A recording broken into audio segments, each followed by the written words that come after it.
Gracias por acompañarnos una vez más en Historias sobre la Noche, querida comunidad.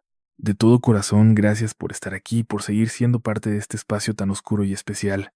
Como siempre, deseo que estén encontrando un respiro y que el silencio sea su mejor cómplice para estas historias. Espero que todo marche bien y que puedan sumergirse conmigo en este abismo de relatos. Y si hoy no es uno de esos días fáciles, si sientes un peso frío en el pecho o la semana te está consumiendo, quiero enviarte un abrazo cálido que logre disipar, aunque sea por un instante, esa inquietud que te acecha, no solo de mi parte, sino de cada alma solitaria que comparte este rincón de sombras con nosotros. Espero que logres sentir el alivio de no estar a solas en esta inmensa familia que habita la noche. Por ahora, suelta tus miedos y permítete caer en estos minutos de misterio, tensión y escalofríos. Relájate, busca una posición cómoda y deja que la penumbra te envuelva con los relatos que hemos preparado. Es momento de adentrarnos juntos, sin mirar atrás, en estas nuevas historias sobre la noche. A medida que se acerca el 14 de febrero, quiero contarles algo que vivimos mi novio y yo hace un año. Fue en esa misma fecha, una noche cargada de una extraña vibración que no olvidaremos. Siempre hemos sentido una fascinación mórbida por las historias que se cuentan en el canal. A mí me encanta escucharlas mientras dibujo, pero nunca habíamos vivido una experiencia paranormal real. Había una parte de nosotros que anhelaba sentir ese miedo, esa descarga de adrenalina que te eriza la piel.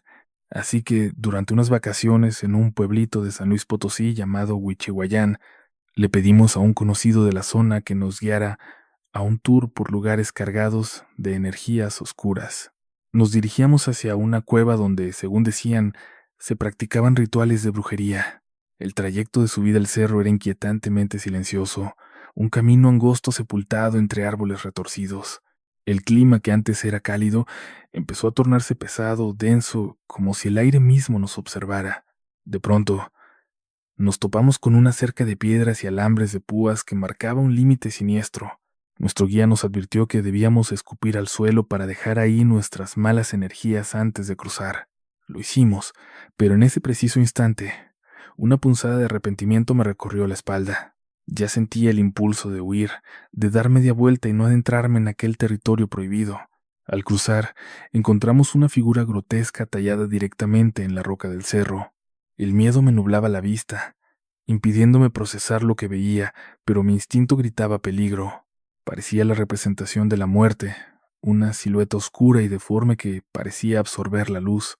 Debajo de ella, una ofrenda macabra, flores marchitas y velas consumidas por un fuego inexistente. Antes de seguir, le hablamos a la figura, rogándole que no nos hiciera daño, diciendo que solo íbamos de paso, pero el ambiente se sentía cada vez más hostil, como si nuestra presencia fuera una ofensa. Seguimos caminando y lo que antes era un paisaje natural se transformó en un lugar gélido y muerto. Los árboles, inmensos y densos, devoraban la luz del sol, dejando el camino en una penumbra perpetua.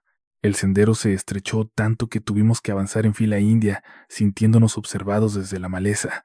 Abajo, a unos cuantos metros, un río de aguas negras parecía susurrar nombres prohibidos. Entonces los vimos. Gatos muertos flotando dentro de bolsas de plástico amarradas con fuerza. También había fotografías de personas desconocidas y muñecos de trapo atravesados por clavos oxidados. El terror me paralizaba los pies, pero mi pesadilla apenas comenzaba. De pronto, escuchamos una voz masculina, un susurro gutural que parecía salir de todas partes. Miramos frenéticamente hacia todos lados, con el corazón golpeando mis costillas como un animal enjaulado. Lo vimos entre los árboles, una silueta humana, aunque algo estaba profundamente mal en él. Tenía las rodillas dobladas hacia atrás, como si sus huesos se hubieran roto y soldado en la dirección opuesta. Su cuerpo se contorsionaba en movimientos espasmódicos, realizando actos que mi mente se negaba a procesar. En ese momento, soltamos un grito ahogado y corrimos por nuestras vidas, bajando aquel cerro maldito.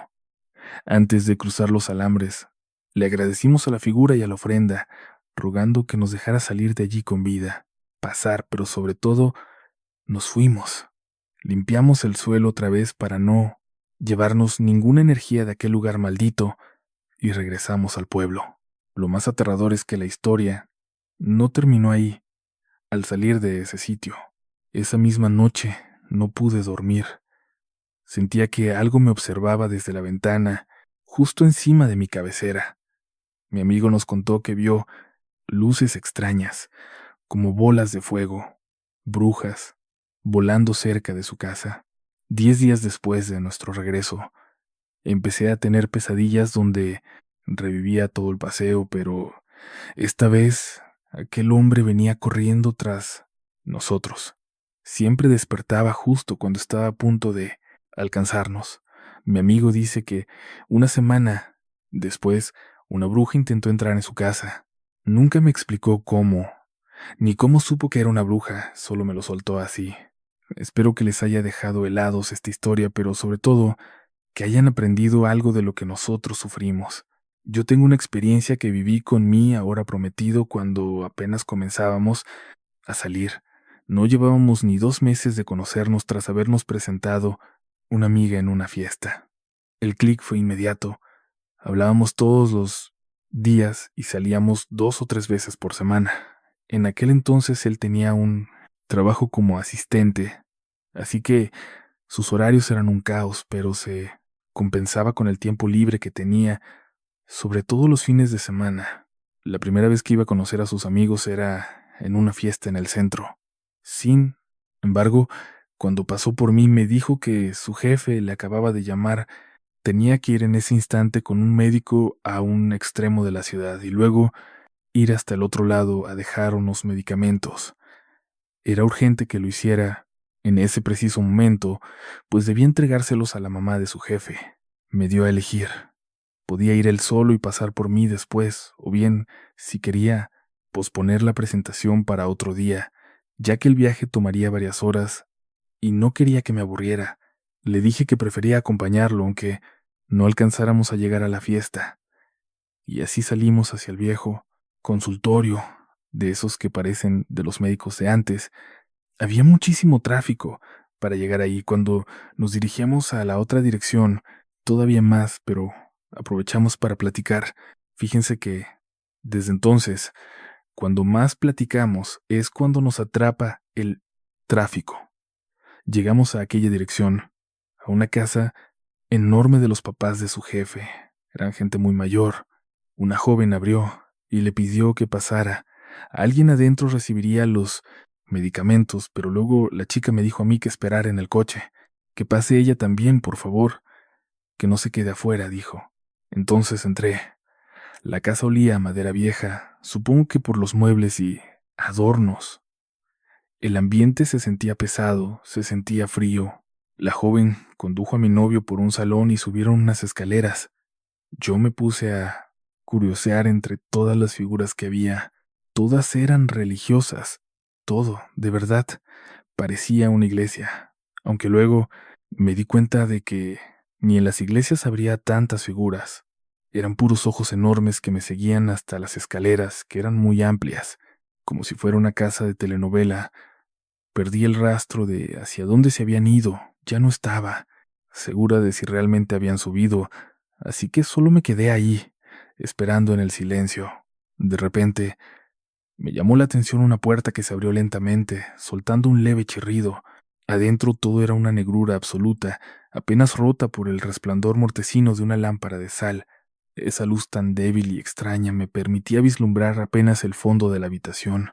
Pude ver a un señor, alguien de edad muy avanzada, postrado, dormido, con un suero o algo parecido conectado a su brazo.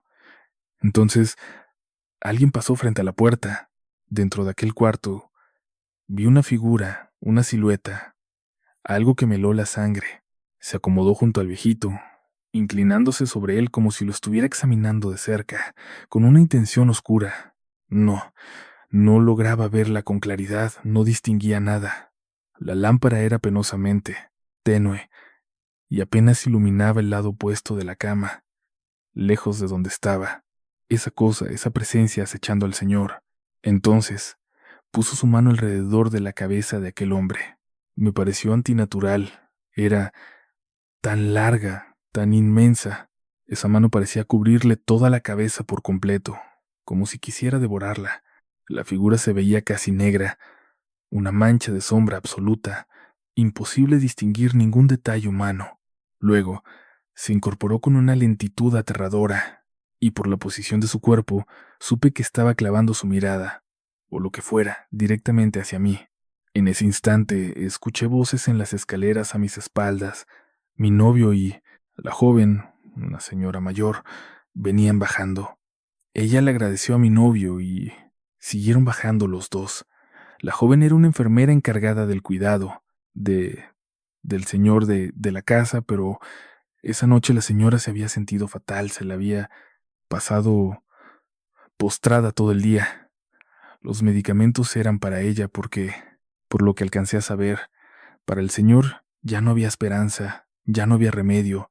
Qué bueno ver a más gente por aquí, ya no soporto la soledad de esta casa, los señores siempre encerrados arriba, y yo aquí sola, cuidando al señor, dijo la enfermera. ¿Sola? Bueno, ¿sola con quién? Le pregunté. Hola, yo soy la única persona del servicio que hay, y la señora ya nunca baja. Lo tengo que cuidar yo sola. ¿Por qué mira esa puerta? Me preguntó casi molesta. ¿Yo? No la abrí. Pero hay alguien ahí adentro con él. Hay alguien adentro, le dije. Noté un cambio inmediato en ella. Mi novio también se tensó instintivamente se puso detrás de mí. Le pidió a mi novio que fuera a revisar, que no tenía que haber nadie más. No, no, no, es algo raro, en serio. Hay una persona ahí adentro, insistí con el corazón en la garganta. Mi novio caminó hacia ese cuarto mientras nosotras dos, muy cerca, caminábamos. Detrás de él. Entró y prendió la luz. Revisó debajo de la cama. Solo estaba el señor enfermo, durmiendo. A nuestras espaldas, en las escaleras, escuchamos que alguien bajaba, muy, muy despacio. No logramos verlas. No pudimos ver quién era, porque el muro del salón nos bloqueaba la vista. Los tres escuchamos cómo bajaban escalón por escalón, acercándose a nosotros con una pesadez inhumana. Esperábamos ver a la señora aparecer en cualquier momento al final de las escaleras, pero escuchamos que alguien llegó al último escalón y se detuvo en seco. Los pasos fueron increíblemente pesados, cargados de una maldad inexplicable. Llegó al último escalón y se detuvo. Sus pasos sonaban pesados, arrastrados, como si el peso de la misma muerte cargara contra el suelo. Dimos 3 pasos al frente, conteniendo el aliento, para intentar divisar la escalera. Al no ver a nadie, salí corriendo, y poco después mi novio me siguió. La chica se quedó ahí, plantada en la puerta, sollozando, así que regresamos por ella. Le rogamos que se viniera con nosotros. Le prometimos llevarla a donde fuera, al lugar que ella quisiera, lejos de esa penumbra. Pero ella se negó, diciendo que no podía abandonar su trabajo, que estaba obligada a quedarse allí toda la maldita noche. Me quedé helada sin saber qué hacer. Le insistí, angustiada, que llamara a alguien para que no se quedara sola en ese lugar. En ese preciso instante, mi novio se asomó por el umbral de la puerta. Dio un par de pasos hacia el interior de la casa, sintiendo cómo el aire se volvía denso, y luego retrocedió. Con el rostro desencajado y una seriedad que me erizó la piel, le ordenó que se viniera con nosotros de inmediato. Ella nos rechazó tajantemente. Apenas nos dio las gracias por haber ido hasta allá. Cerró la puerta de golpe frente a nosotros, como si el terror le hiciera creer que, si insistíamos un poco más, terminaríamos por arrastrarla fuera. Mi novio, visiblemente afectado, ya no quiso ir a la fiesta. Me pidió que nos fuéramos directo a mi casa, que necesitábamos estar solos allí. Sin querer, sin planearlo, esa noche terminamos hablando con mi madre por horas. Nos quedamos inmersos en la charla hasta que el reloj marcó casi la medianoche. Cuando él se percató de la hora, se disculpó y se marchó, no sin antes agradecerme profundamente. Me confesó, con la voz quebrada, que extrañamente eso era justo lo que su alma necesitaba. Mi novio perdió a su madre cuando era apenas un niño, y pensé que por eso había disfrutado tanto esa noche, que a eso se refería. Pero semanas después, la verdad salió a la luz. Me contó que, finalmente, el anciano de la casa había fallecido. Me confesó que la enfermera había renunciado a los pocos días de aquella extraña noche en que la conocimos. Nunca te conté lo que vi esa noche, me dijo con un hilo de voz. Cuando le insistimos para que se fuera con nosotros, él volvió a asomarse a la casa. Entró de nuevo, Movido por una obsesión enfermiza, quería convencerse de que lo que sus ojos veían era real, y lo vio.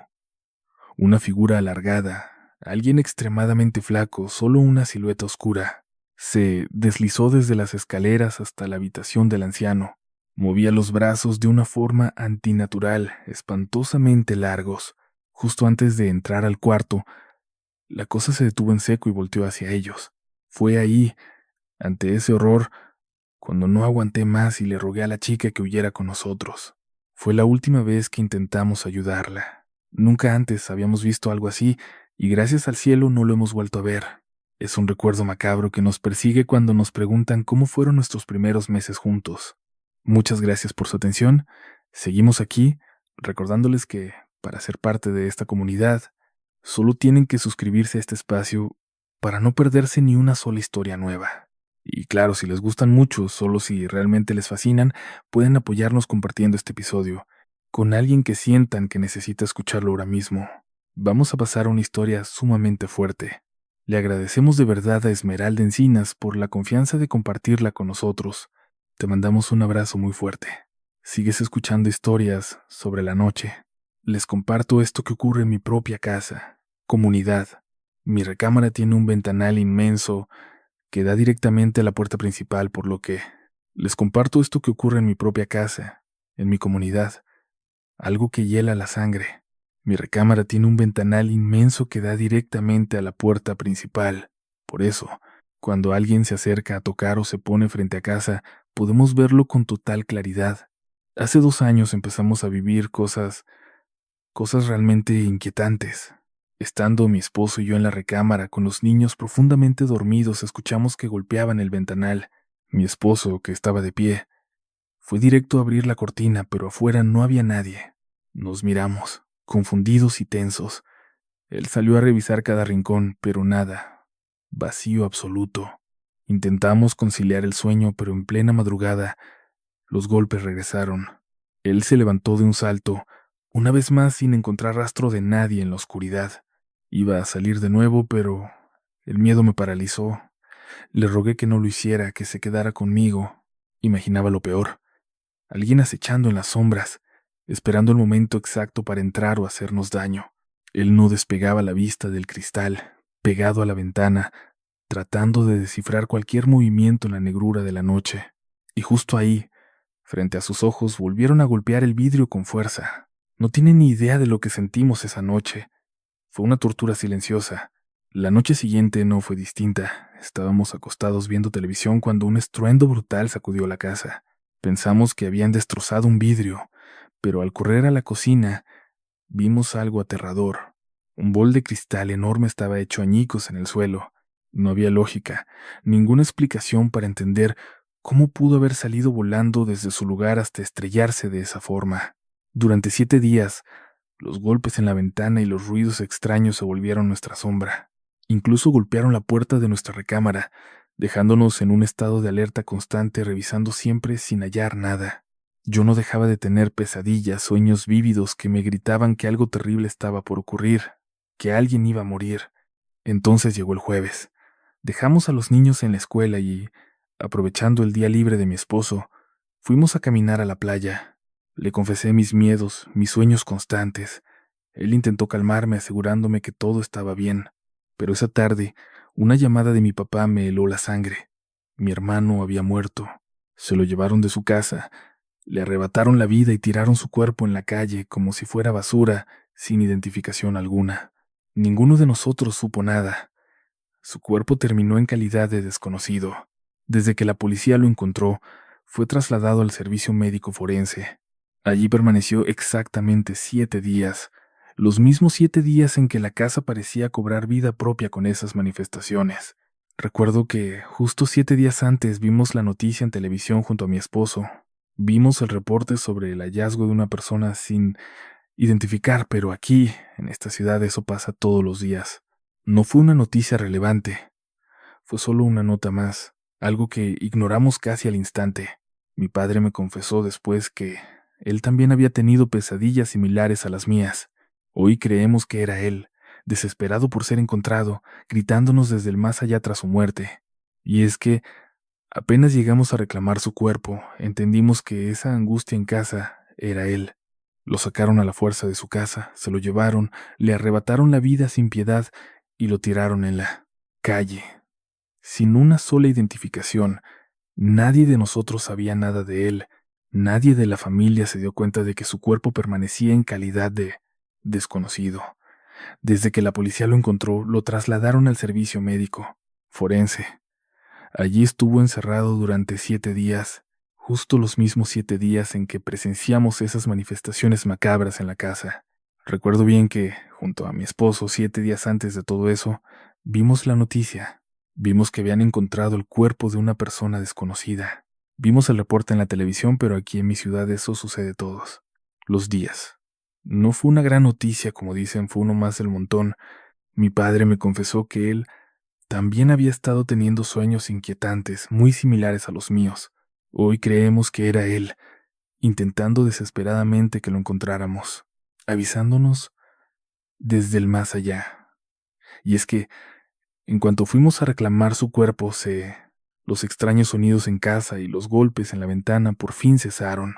La actividad paranormal se detuvo por completo, o al menos eso es lo que nosotros percibimos. Pero el terror no terminó. Mi hijo pequeño empezó a decirnos que su tío estaba ahí, jugando con él.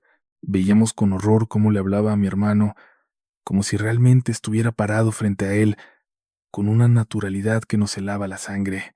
Hemos llegado al final de esta noche de pesadillas. Si alguna de estas experiencias logró erizar tu piel o acompañarte en la oscuridad, te invito a suscribirte al canal para que no te pierdas los próximos relatos que acechan en las sombras. Y si hubo historias que realmente te dejaron marcado, considera compartir este video con tus familiares o amigos. El miedo siempre es mejor cuando se comparte. Cada persona nueva que se une ayuda a que esta comunidad siga creciendo y manteniendo vivo este oscuro espacio. Gracias por dedicar parte de tu tiempo a escuchar estas aterradoras narraciones. Espero que hayas pasado un momento inquietante y que nos volvamos a encontrar muy pronto en una nueva recopilación de historias que te quitarán el sueño. Que tengas una noche tranquila, si es que puedes. Cuídate mucho y hasta la próxima.